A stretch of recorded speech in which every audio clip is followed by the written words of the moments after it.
Amplified unit, top of the morning, afternoon, evening, wherever you are in the world, it is indeed time to wake up, and get amplified. A couple of big stories making the rounds. First and foremost, just so you know, no new news, reputable anyway, on the Bray Wyatt WWE situation. That's why we're not going over anything else in this video anyway, in this podcast. No Bray Wyatt talk because we don't have any new information, nothing reputable.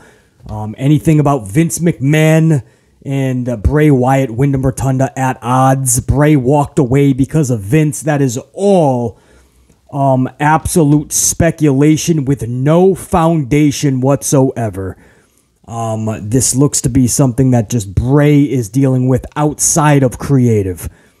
So that's the latest word that we have. That was reputable.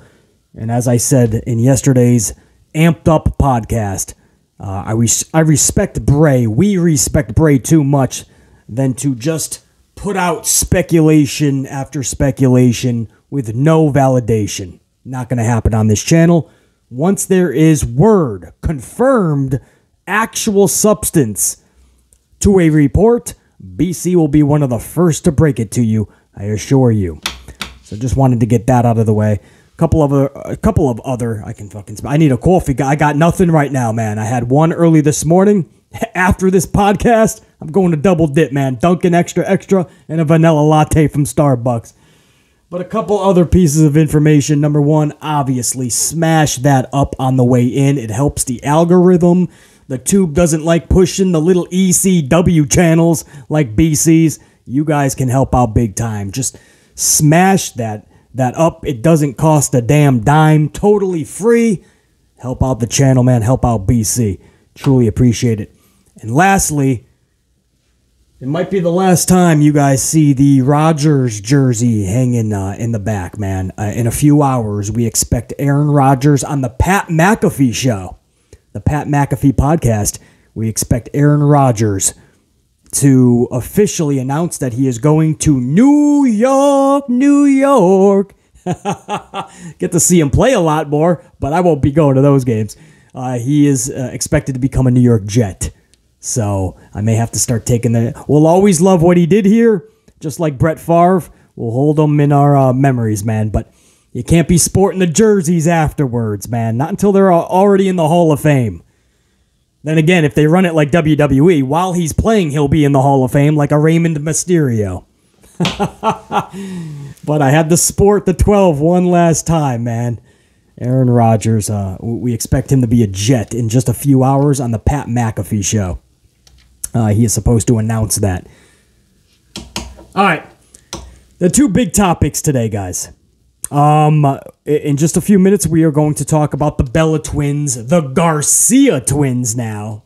And one of the funniest images BC could come across in pro wrestling in the 30 plus years that I've been watching.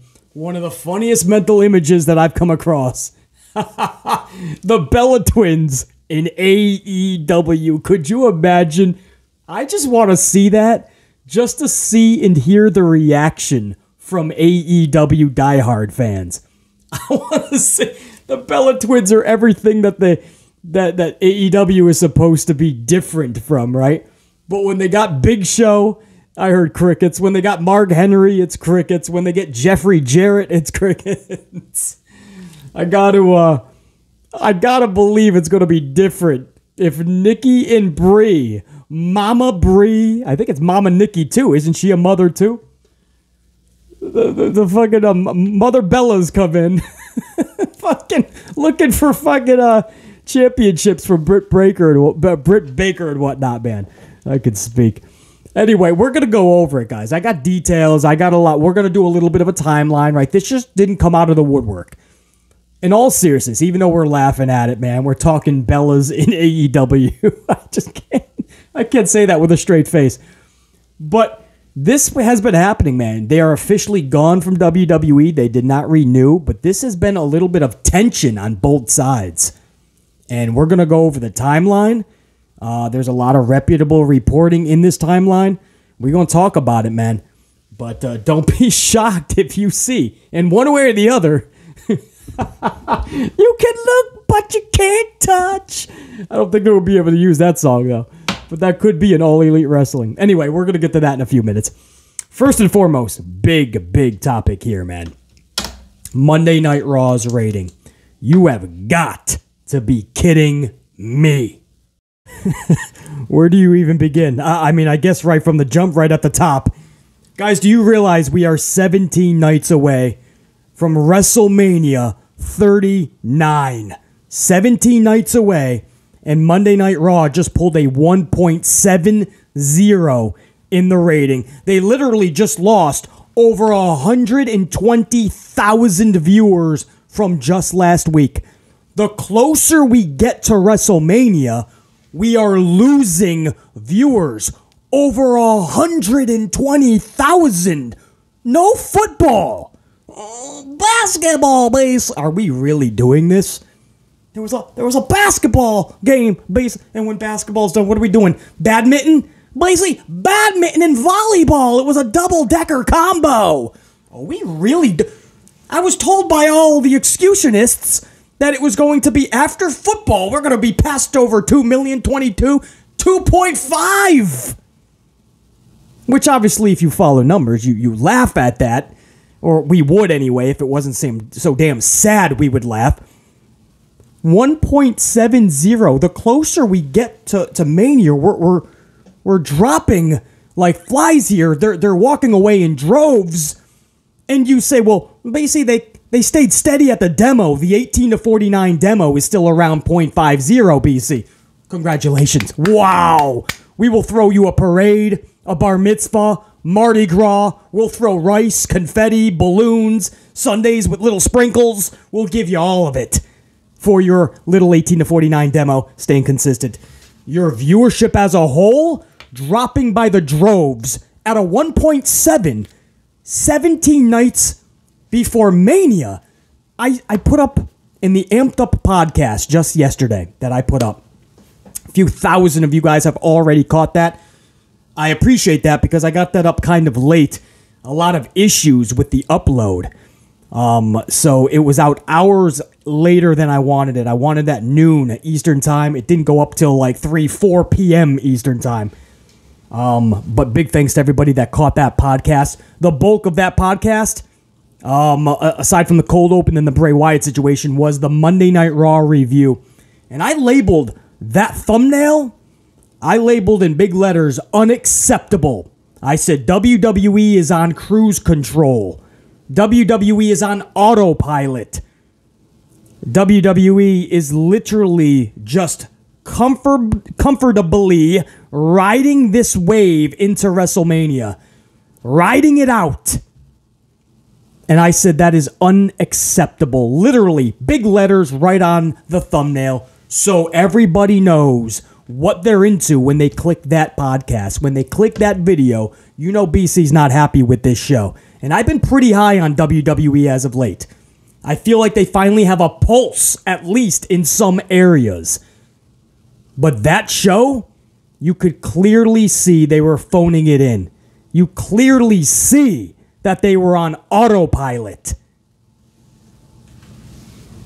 Cruise control. You could clearly see that WWE for Raw was coasting. Coasting the entire Monday Night Raw, man. And when we went through it in the review, everything that I thought when I watched it while I was doing my due diligence on my notes came to fruition times 10. It all came back to me where I was 12 hours earlier when I was cutting that podcast. They were coasting. So you deserve to get what you worked for or what you didn't work for. That show was worthy of about a 1.70, and it got a 1.70. If you guys are wondering the last 2 months of shows, what do you want to go back? We'll do a full 2 months. How about the last 8 weeks? Listen to this. Going from the Go Home show to Royal Rumble, January 23rd, 2.34 million. 2.34 million because it's WrestleMania season and you actually have interest. You know, CM Punk and everybody, a lot of people in the business say that casual fans are no more, right? Phil Brooks likes to say there are no more casual fans. Bullshit. I got the numbers to prove you wrong.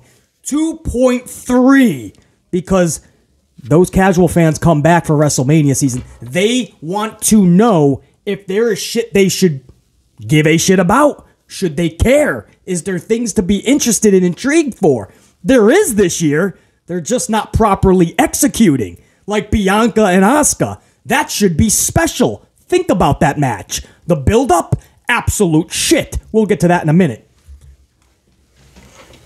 Cody and Roman? That's a main event title match for the ages.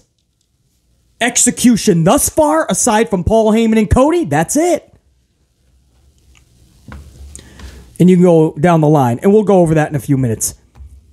But if you're wondering if there's casual fans, look at just 2 months ago, January 23rd, the go-home show to Royal Rumble, 2.34 million.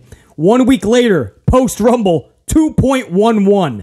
So, they stayed above the 2 million. It's a post-Rumble show. All right, you got a little bit of buzz there, 2.11, but you did drop 24,000 viewers from the week before. February 6th, 1.86. February 13th, 1.82.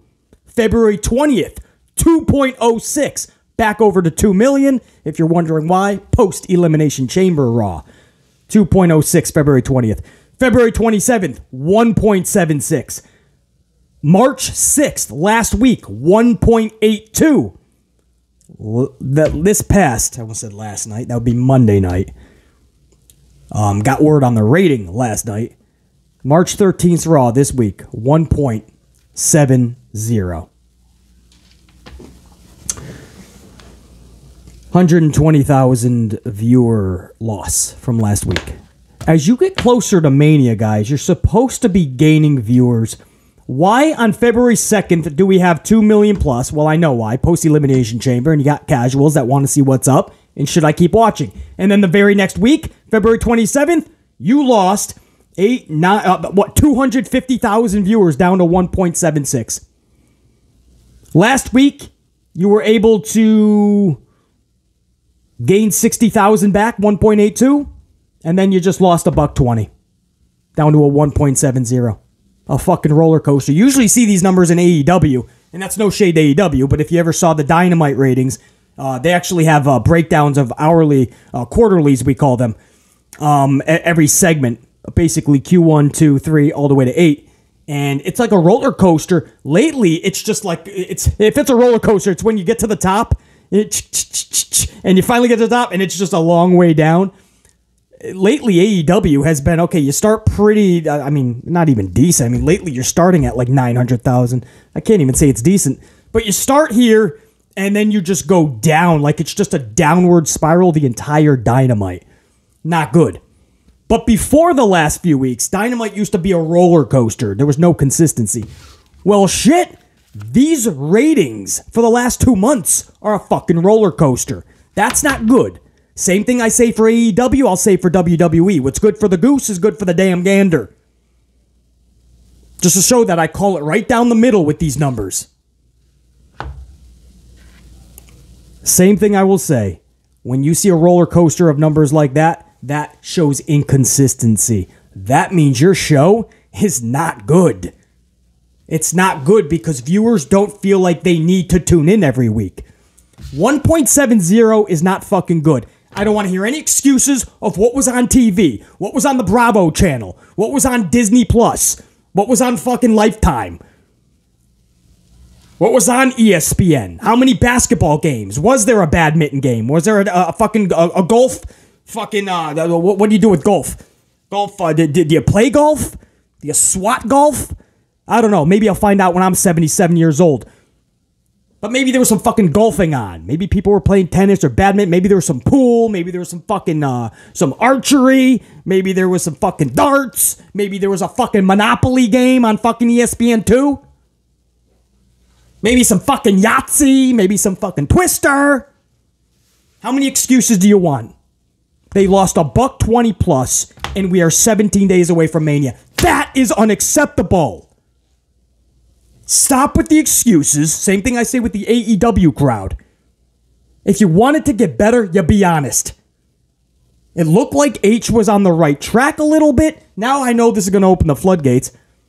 Everyone thinks that Vince McMahon is totally in charge of creative again. Nobody knows. Little pat on the back. BC was the one to break the news that Vince McMahon was backstage at last week's Monday Night Raw. Yes, I literally broke it, guys. Hours before even a Sean Ross Sapp, no shade, much love and respect, but even before a Sean Ross Sapp, an Alvarez, or any other dirt sheet that you can come across, BC actually broke that on this channel during an amped up podcast live. You guys can catch it right on the channel, man. We were live for that. A little bit of a plug for BC, if you don't mind. That was just, well, you guys can find it. It was during, I believe it was a live stream. And hours later, about 3.5 hours later, is when the rest of the wrestling world, including Sean Ross and everybody, finally had their people confirm it to them. My sources are right on the money, man. So I can't, my point is that I can't say that there's utmost bullshit in that theory that Vince McMahon has a grip on creative again. I don't know, because I know for a fact he was there at Raw last week. You know, my people confirmed that, and nobody else in the community had anything. After we were done with that podcast, I actually searched a little bit, because I'm like, damn, there's nobody else reporting this. Like, if something comes up and I am somehow wrong, even though I know, man, I got this double sourced. This was double confirmed. That's the only reason I broke it to my audience.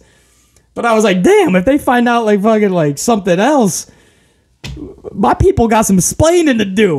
You know, so I looked a little bit. I'm like, somebody's got to be onto this story soon. It took 3.5 hours. I think Sean Ross was the nearest person to me 3.5 hours later to break it. But, you know, once I found that out, guys, I was like, damn, it's everything that I've told you. No matter what, even if Triple H is in control of most of creative, he could be, absolutely. Any single time that Vince says jump, everybody is going to say how high. If you think that Vince has not made one creative decision in the past week alone, or last 24 hours, you just don't know Vince. Of course he's making creative calls. He's been the whole time, guys. H admitted that. When he was asked, he couldn't really dodge the question, so he literally said, I mean, it's my father-in-law, and he's got decades in the business. Of course, I mean, we talk shop. You know what I mean? He admitted that. There's no way that Vince is not telling him what to do, because Vince always says, I'm here to steer the business in the right direction. It all starts with the creativity. Who to push, who not to push. X's and Z's, man. X's, Y's, and Z's. It's all Vince McMahon's game of chess. And I really do feel that H is at least having conversations. Like Asuka, for instance. I don't think we get Kana Asuka, this personality with Asuka, and this type of a push, in this title match, without 3 H's really going to bat for her. I just hope that Vince isn't saying, all right, I'll give her the push, whatever you want to do, but once you get to Mania, she's not winning. I bet you fucking Vince McMahon wanted Raquel Rodriguez in that match as a triple threat. You know, and somehow, like, H is winning some of these little battles, you know, that are not so little. That's a big concept. And as much as I love Bianca Belair, this is obviously Asuka's title to win. There's no way Asuka can go into Mania.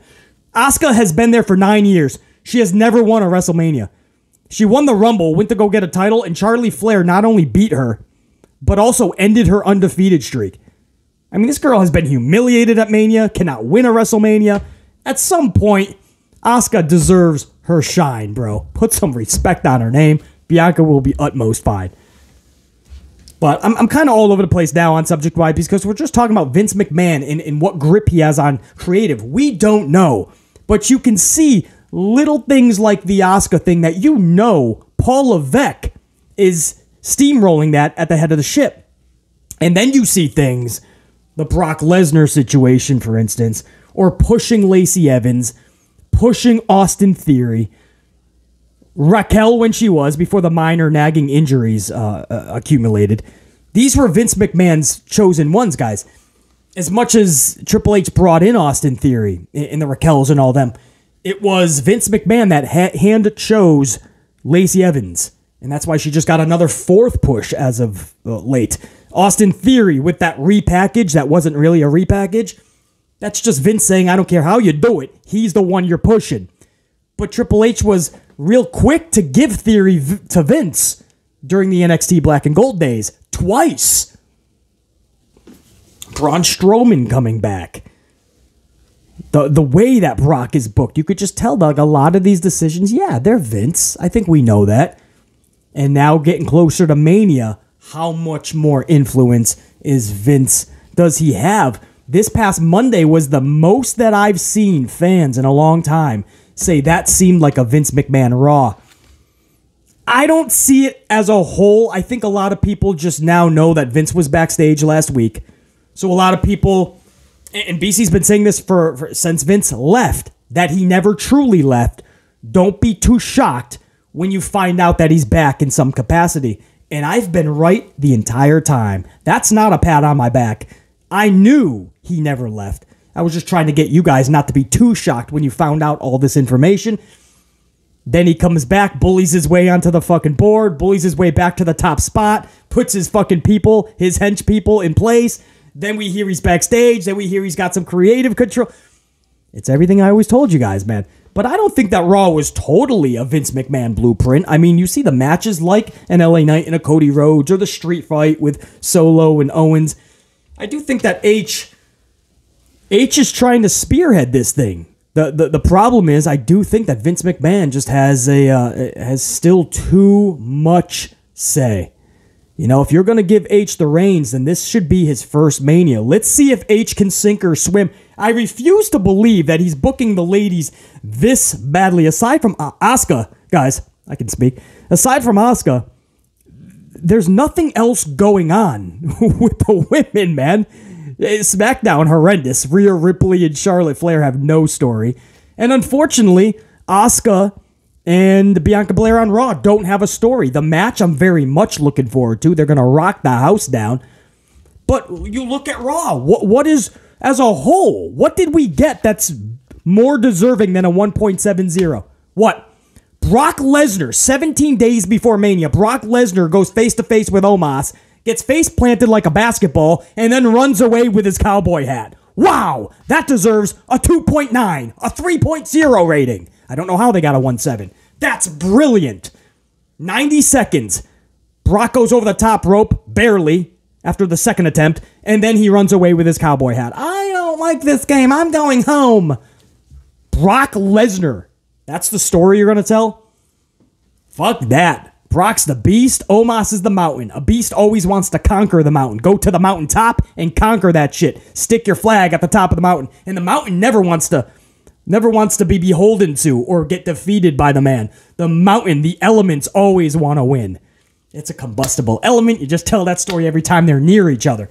One guy should not be running away. I've seen Ali, Ricochet, Dolph Ziggler all face Omos and be less scared than Brock. And in a 90-second segment like that, you wonder why you got 1.7? BC says bullshit. You have Asuka and Bianca Belair, a match for the ages, sitting in your lap for Mania. All you got to do is tell a semi-proper story. You got to use the bare minimum of creativity, and you're going to have us eating out of your fucking hands. Instead, we got the coexist storyline. Can they coexist? Every fucking week, Chelsea Green and Carmella are the vehicle between Asuka and Bianca. That's the best you got? A month ago, Asuka versus Carmella. 3 weeks ago, Bianca versus Carmella. Then it's Chelsea Green versus Bianca Belair. Next week, it's Bianca and Asuka versus Chelsea and Carmella. Every which match you could think of, we've seen this whole last month, and next week, we're going to do it again. Chelsea and Carmella is the storyline with Asuka and Bianca. That's a fucking problem. Asuka, Kana Asuka, should be a diabolical heel right now, showing Bianca Belair exactly who she is. I'm not the same side chick that was your buddy while you were world champion or Raw Women's Champion, and I was by your side trying to help you with damage control for 3 fucking months. No, now I'm coming for that, and I'm not even the same Asuka. You're getting the Kana character now. You're getting the Kana side of me. There's none of that, man. There's no can they coexist. Of course not. Asuka needs to show up next week and knock Bianca's block off, and then Chelsea and Carmella can pick up an easy W. Bianca loses nothing from that. Bianca's pissed. She's backstage looking for Asuka, and I say as she's trying to find Asuka, Asuka attacks her from behind and fucks her up some more. Let's really build some intrigue. Instead, Bianca defeats Chelsea Green. Asuka comes to the ring and plays fucking keep away with the fucking championship. Do you want it? Nuh-uh. Do you want it? Nuh-uh. I'm not going to give it to you. Tag. You're not going to be it, though. What are you doing with it, man? What are you doing with it? It's not a burrito. Can't just fucking pass the shit around or play fucking keep away or each take a fucking bite and then giggle. A bunch of schoolgirls. It's a fucking world championship. What are you doing? That's not kind of Asuka. Teasing her like it's a fucking bag of Lay's potato chips. Come on, give me my chip. Come on, Asuka, give me it back. You know I love my Lay's after school.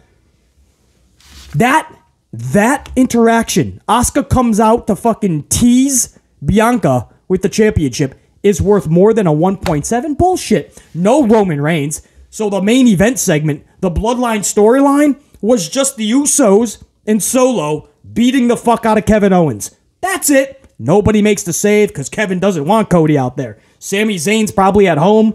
Who knows? Tooling the old lady. Good for him. That's how you finish the show a couple of weeks before fucking Mania. How is that worth anything more than a 1.7? Bronson Reed defeating Elias in 3 minutes. Seth Rollins beating Baron Corbin in 3 minutes. Austin Theory beating Dawkins in 4 minutes. These are real matches that happened Monday, and you're telling me that this was an exciting show. No. That review that I put out was the most fairest review you're gonna hear in this industry that I put up in yesterday's Amped Up Raw Review podcast. That's the most truthful, down the middle you're gonna fucking get in this community.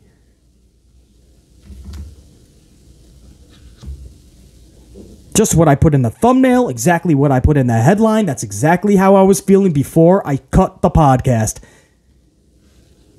And when I was doing my due diligence on the notes the night of Raw, it just felt like it was flat. Autopilot, cruise control, they were literally just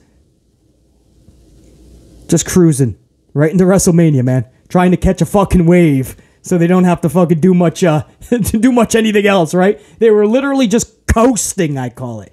Coasting to WrestleMania. That is unacceptable, and that is bullshit. Major bullshit.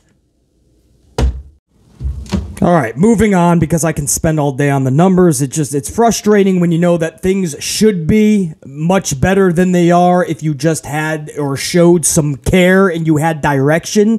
And it's frustrating when you see that this company is lacking both right before WrestleMania, when there was some excitement at first with some of these matches. The storylines have been really good with like Sami Zayn, Bloodline, Roman, the Cody ultimate journey to get to the destination at Mania to dethrone Roman Reigns. I think that's interesting. Asuka and Belair should have been so much more fun. You should have had something way better for Bray Wyatt than Bob Lashley. Something way better for Brock Lesnar than Omos. And you can go down the fucking line, man. But you do have Hell in a Cell we should be looking forward to. Edge and Finn Balor. What was that? Yeah, that's Hell in a Cell. You got John Cena coming back to take on Theory. There's stuff that we should be really excited about, and it's because of lack of execution. A lot of fans don't care, and they're just fucking tuning out in droves. Sucks, man, because it doesn't have to be that way. Anyway, we do have to move on because there is another big story, man. People Magazine broke this yesterday, man, late afternoon. Word got out because the Bellas had already started changing all their socials and stuff and getting rid of anything kind of WWE related. But it wasn't until hours later that People Magazine actually broke the news that they've severed their ties with WWE officially. Like it's not just like a name change or they have a deal with the WWE. And they're, like, we're just going to go by the Garcias now, but you can, keep making the money, X, Y. They severed ties. And if you know, guys, hold on. I don't know why I can't get the... Thank you. That took a little bit longer than it should have been. Pay for optimal fast speed here, and I'm getting fucking snail's pace speed. Anyway, had to get the article up so you guys know exactly quote by quote. But it wasn't until People magazine came out and said, like, no, they've severed ties with WWE. I want you guys to hear a little bit. These are actual quotes. First of all, from the Garcias, Brie and Nikki Garcia, formerly known as Brie and Nikki Bella. They officially announced their departure from the WWE late Tuesday, and I quote, "Today we are officially, from here on out, the Garcia twins, Brie and Nikki Garcia." They go on. This article from People magazine, where this was actually broke, says that Nikki further explained that dropping their Bella identities was difficult, but the women feel that it's time to embrace a new chapter in their lives. "We're going to be 40 in November," Nikki says, adding that they're both now enjoying life as mothers, entrepreneurs, hosts, and executive producers. That WWE life will give you all of that. But they did bust their ass too, man. They kept good attitudes. You know, you can't knock hard work. So you could say that WWE is the reason that they have everything they have. A part of it, yeah, but you have to have hard work. You have to have a hard work, good work ethic. You have to have a good attitude. There's so many things that you still have to do, guys. Somebody can give you the platform, but if you're doing all the wrong things, you ain't going to gain a lot of success. So you can't just totally knock these two gals, man. They have a damn good work ethic and drive. And, you know, if you really knew the lifestyle that Brie lives with Bryan Danielson, you would have a much more respect for them. I think people just think they're just prissy, you know? Couple of princesses, Bellas. But it's, you know, they're much more down to earth a lot. So anyway, I know they're going to catch a lot of heat for this, especially from WWE fans. But, you know, they made you, you turned your back on them. Not so fast, though, guys, because I'm going to give you a little bit of a timeline here. And this will hopefully open your eyes up to how this was unfolding long before it actually did yesterday. A while back, last year, and I think even before that, but last year, a couple more times, the Bellas were really pitching a tag team title run. They were dropping these little hints here and there and waiting for WWE to pick up on it. They kept mentioning how we think we can really make the tag division something special. We'd like a run at it. Basically, several different interviews. And BC was just thinking that's cute, that's adorable, but if Sasha Banks and Bayley couldn't make that division because Vince still didn't care about it, if Sasha and Naomi couldn't make that division because even after a second time of being lied to, because that's what happened with Sasha, she got lied twice by Vince McMahon, that, oh, now we're going to make something special in the division. You and Naomi can do it. Sorry it didn't work out with you and Bayley. But even the second time, Sasha and Naomi couldn't even get the job done. Vince just didn't care about making a women's division. Thirdly, a team kind of like the Bellas already held the titles. It didn't do that much. And I actually thought they were pretty good as an annoying heel tag team. And those were the Iconics. Who was that? Peyton Royce and Billy Kay, I believe. The Iconics. And it just kind of fell flat because unless the machine is getting behind it, there's only so much you can do.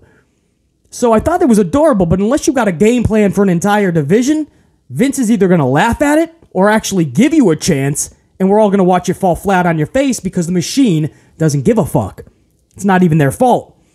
So when they started pitching this, I was like, you better hope that Vince doesn't pick it. And WWE never bit on it. They never were brought in to do anything. They were never even asked about it. I honestly thought from that point on, the Bellas just seemed different talking about WWE. It just felt different in so many, not saying that they went out of their way to throw shade, but it was just a different attitude. Then you fast forward to Raw 30th anniversary. I think that was in January, correct? A few weeks before Rumble maybe, or maybe the week before. I think it was maybe January 23rd. That's how they popped the 2.34 rating. possibly. But it was the Raw 30th, and the Bellas were supposed to be on that show. They were heavily promoted and marketed in the area. I think that was around Pennsylvania, Philadelphia, maybe. Lincoln Financial, and in the tri-state, heavily promoted.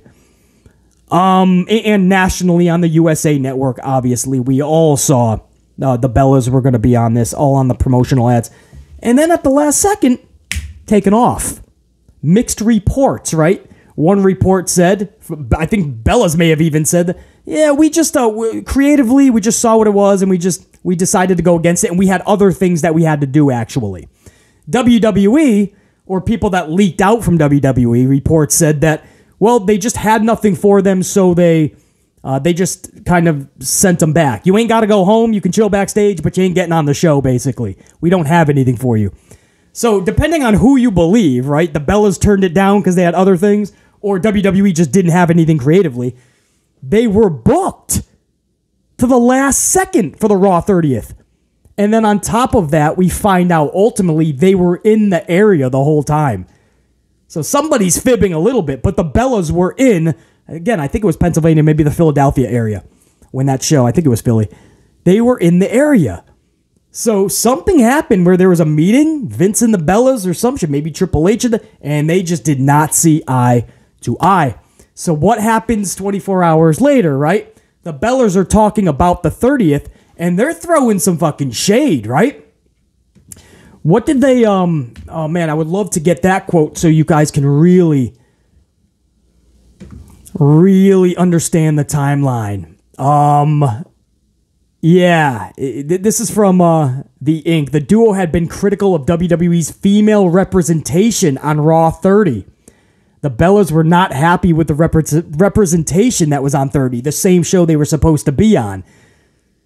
So they made reference to, like, how can you have a 30th anniversary without the Sasha Bankses? Oh, without the Bellas, there's a lot of us. And they just kept on kind of ripping Raw 30 a little bit. Or a lot of bit. And that, we heard anyway, did not sit well with a lot of higher-up suits and ties in WWE. One report, and pretty reputable, said that it was Paul Levesque who was not thrilled at all because the Bellas know firsthand how hard he went, how hard he fought for the ladies, especially in NXT, and when they got to the main roster, and he was fighting Vince McMahon. That's not an easy thing to do. So he felt kind of slighted, like, of all people, you guys are going to kind of hit hard when I'm taking control of the company, and you're going to hit hard on female representation and that we didn't do enough. So one report did say that it was H. So then you knew, whether it was H or not, we know that the reports were true. WWE officials were not happy with them critiquing Raw the way that they did. It's one. Basically, I can go 10 minutes on how it unfolded, but the dude was just not happy with the Bellas. The Bellas had not been happy with WWE, kind of slighting them on their ideas for a tag team title run. And then on top of that, not coming to an agreement, not being used at Raw 30. So there was already many tensions. Then you fast forward to Revolution. Bryan Danielson in the main event with MJF going for the world title, 60-minute Iron Man match. Backstage, photos that they knew were going to go up on social and make the rounds. Backstage is Brie Bella, of course, okay, she's the wife of Bryan Danielson. But even though she's been backstage before, you never really saw photos leaked, or they always tried to keep it, keep that shit on the DL. I mean, they would go out of their way to make sure that nothing really goes up. They don't want to piss off WWE. So Brie Bella's there. She's got the baby and everything. Nikki Bella is also backstage. They're with Saraya. They're with Renee Paquette. And they have a little old school WWE photo op get together. You know, rocking the old school. And that photo went right out and it made its rounds. And once again, WWE officials, we heard, not too fucking happy that people they're still paying. I don't know if it was like the Legends deal or not. I think they were on a special type of a deal. And here you are, just all fucking having a like, people are gonna, this is how WWE thinks, guys, trust me. They're looking, they're going, oh, people are gonna think this is like a WWE thing. Like, we don't want all of these talents together in a photo. That's how they think, honestly. It's like a Disney thing. If you ever go to the Disney parks, you really can't dress up like the princesses or anything like that. Sorry, ladies, you can't go and be Snow White or fucking Cinderella or fucking Belle. You can't be any of these people because Disney will either kick you out or make you change because they don't want people thinking that you're actually one of them. Right? WWE doesn't want them all together, man. They're going to look at that as Renee Young. They're going to look at her as Paige. They're going to look at that as the Bellas. And they're in AEW? My point is, all of this, guys, let up. You started to see, like, one after the other, like, WWE, it was tit for tat, right? It's almost like they were going out of their way to kind of piss one another off. So we reached to the word that we got yesterday. People Magazine breaking this, and again from the Bellas themselves, the Garcias now, and I quote: "Today we are officially from here on out the Garcia twins, Brie and Nikki Garcia." And Nikki goes on to say that we're just in a different chapter right now. We are going to unapologetically and fiercely go on with our journey. They feel that it's time to embrace a new chapter in their lives. And so this is their we're breaking free from WWE moment. Now, speaking of Saraya, who was in that photo when they were backstage at AEW, Saraya actually goes out and says this on her social late last night: "Welcome to freedom, ladies. I know this next chapter is going to be even bigger." And that's the retweet, actually. She edited that. She redid my last tweet because Twitter didn't understand what I was saying.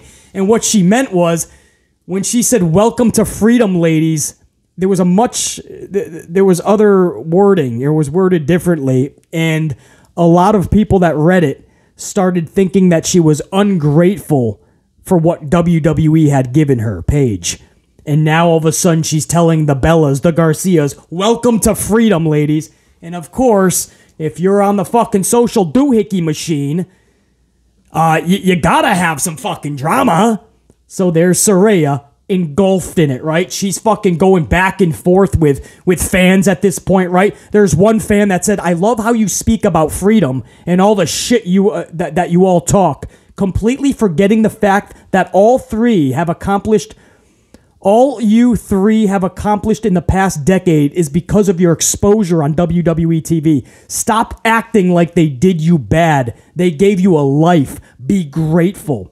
Saraya now has to respond, "You need to chill. You guys find anything I say and pick it apart. Not being locked in a tight contract can feel great when you're not. That doesn't mean they treated us bad. Chill the fuck out. You guys need to get a hobby." And there was many more too, by the way. There was one fan said, "So go ahead, call me a neckbeard or whatever other actual catchphrases you come up with in your pea-sized brain inside of your thick skull, because we all know you are light years away from ever holding the AEW women's title." And I guess in his profile, he says, "I love Jesus." So Saraya just put, "Jesus would be mad at you." But my point is, she's going back and forth because all she said was, "Welcome to freedom, ladies." I think she honestly just meant like, because especially when you're under a WWE contract, it's just so, I mean, it's a weight, you know, and you love all of the positives and you deal with the negatives. But it's just when you're out of it finally after being with them for decades, you know, it's a freeing feeling. I don't think she meant any malice at all, guys. But she was just engulfed with a bunch of, and that's why, if you're a talent, I don't know how you spend an ounce, a second of your day going back and forth with fans on social media. Like, what the you are talent. You don't have to do this. BC could not imagine back in the day if I was going back and forth with some of my fucking childhood fucking either heroes or wrestlers that I grew up watching and idolizing, and they were larger than life to BC. If the interweb machine was around back in the day, I could not imagine, like, after I eat my pasta dinner, right, my tortellini Alfredo, and I'm like, "Ma, I'm going to play on the computer," and I go online and I start fucking having a back and forth argument with Yokozuna. And then the next night, I'm watching Yokozuna in the main event of a pay-per-view. I was just arguing with him over Pepsi. and Coke. Which one's better? I said Pepsi. He said Coke. And you say, well, BC, that would be kind of cool. Okay, maybe that would be kind of fun. I actually argued with Lawrence Taylor one time about Pepsi and Coke. That's a real story. Lawrence Taylor is the fucking defensive man for the New York Football Giants. Star player. He was also in WrestleMania. Fun fact, Lawrence Taylor was in one of the double main events of WrestleMania 11 from Hartford, Connecticut. Lawrence Taylor. So I actually had that argument once. But the point is, man, you wouldn't see Yokozuna calling out fans for something he said in a tweet, or, you know what I mean? I couldn't imagine, like, fucking arguing with the Ultimate Warrior, even though that'd be fun. Warrior and Amplified Man and the Warrior Man. But you wouldn't be doing that, man. Macho Man Randy Savage would not spend a second of his day arguing with fans on social media. And I wish that a lot of the AEW talent especially would stop that shit. It's childish, it's amateur, it's indie. And you're not. You're big league now. You should not have to explain yourself. If people don't get it, they don't fucking get it. Who gives a shit? You can have thousands of people fucking trying to tear you down. It's social fucking media. It's the interweb machine. Fuck that. That's not real. They're talking about you. That means you made it. Haters are gonna hate, and they hate because they want to be you. They want that shit. They envy that.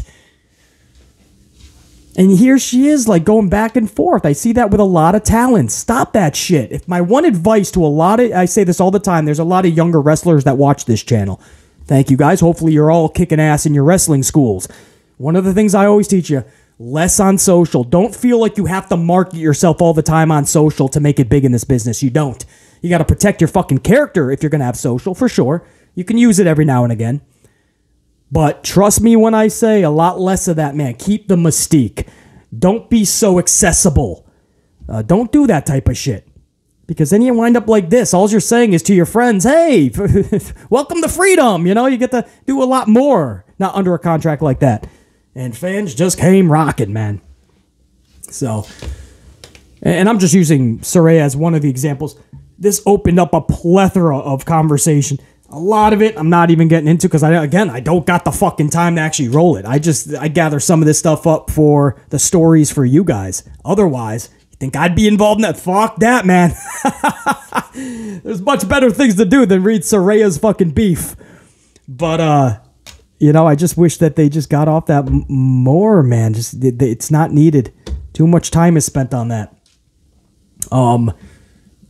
But that's the timeline anyway, guys, with the Bellas in WWE and how they became the Garcias once more. They're their actual identity.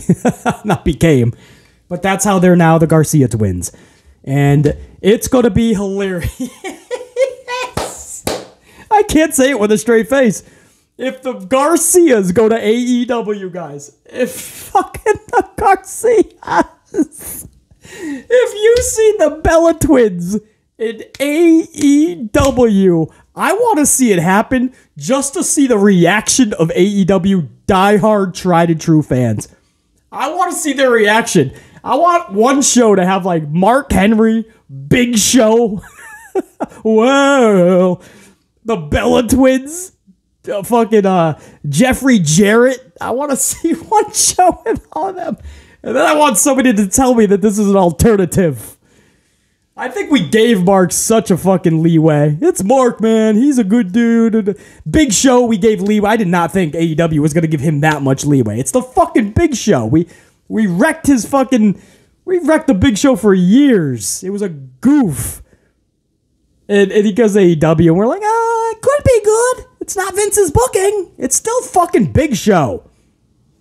And just more broken down. I mean, fucking, he gets there, and he's already fucking been on the shelf for a year and a half. We wish him the best, by the way. Jeffrey fucking Jarrett is going for fucking titles and shit. Getting world-class booking. Could you imagine if the Bella twins show up to AEW? You can look, but you can't touch. Tony Schiavone instead of, it's the Garcias! Dan Garcia's like, sisters? They're like, who are you? That would be funny, man. The Bella twins at AEW. Let me find out somebody's calling it an alternative now. Let me find out. There'll be some AEW fans. The second they get there, they're legends. I don't know why everyone's complaining. They're legends, right? Same fucking people are calling them out in WWE as being fucking just fucking horrible. Get off the TV screen, please. Now all of a sudden they're legends. I don't know. I'm having fun with it a little bit. Good for them. You know, in all honesty, good for them. Like I said, they're hardworking. They got a good attitude. And if they want to spread those wings and see life after WWE or see if the grass is greener on the other side, fuck yeah, man. I understand Bryan Danielson's wife is Brie Garcia. Guys, I'll be the first to say that the Bellas in AEW makes 0 sense. Sorry, not sorry. If that hurts feelings, I understand. If they go, nobody's going to lose sleep over it. It'll be funny for BC, and good for them. Collect your payday. But if you were to say, hey, BC, what's your thoughts on the Bella Twins, the Garcias going to AEW? No business. It's the exact opposite of what AEW said it even stood for. I mean, I think we all can agree on that, right? But they were backstage. I'm sure they had a little talk with Tony. It's not that fucking hard to believe that a couple weeks later, they decide not to fucking do any more business with WWE. Now they're the Garcias. Is the grass greener on the other side? I don't know. Aaron Rodgers is about to find that out when he goes to the Jets. That's what I got for you on this amped up podcast, guys, for Wednesday, March 15th. We'll see how it all goes down. Again, it's bittersweet, guys. Aaron Rodgers is saying goodbye to the... I don't even think he's going to say goodbye to the Packers. Maybe he'll thank us, the fans, for all that we've done and all the fucking money we put into all the jerseys and everything. But all these years, he only gave us 1 Super Bowl. You know his playoff record is like 8 wins, 9 losses? For some reason, he chokes in the fucking playoffs. You guys want to hear a fucking interesting thing, man, even if you don't follow football. There was a guy on our team, the quarterback before Rodgers. His name was Brett Favre. And it's they followed the same career. Rodgers was the backup for nearly like 3 years because Favre kept saying he's going to retire and then didn't. So poor Rodgers, who was ready to go, had to sit around for several years. And then Favre ended up going to the Jets late in his career. Early in Brett Favre's Packer career, by the way, he actually won a Super Bowl, and that was it. No matter how good Favre was, he only won 1 Super Bowl for my Green Bay Packers early in his career. Then, toward the end of his career, he went to the Jets. Aaron Rodgers, same fucking thing. He won 1 Super Bowl early in the Packers' career. The rest of the fucking 10, 12, 13 seasons, nothing. Goose egg. And now here he is at the end of his career, and he also is going to the same team that Brett Favre went to, the Jets, at the tail end of his career. And the guy who was supposed to replace him the last 3 years has been sitting on the fucking bench because Rodgers didn't know what he wants to do the last 3 years. He followed the same career as his predecessor, Brett Favre. How funny is Packers' legacy, man? Be funny if Jordan Love does the same thing for his next fucking predecessor. It'd be fucking hilarious. Or rookie behind him. Anyway, guys, thanks for letting me get that off my chest because this is a big day for BC, man. I have to take the Rodgers jerseys down. This is the last time I'll be able to wear a Rodgers jersey until he gets like into the Hall of Fame, and then it's more acceptable. This is one of those situations where maybe it's like a WWE, right? He's still playing, and they put him in the fucking Hall of Fame. No, they actually have rules. You got to wait 5 years, like baseball.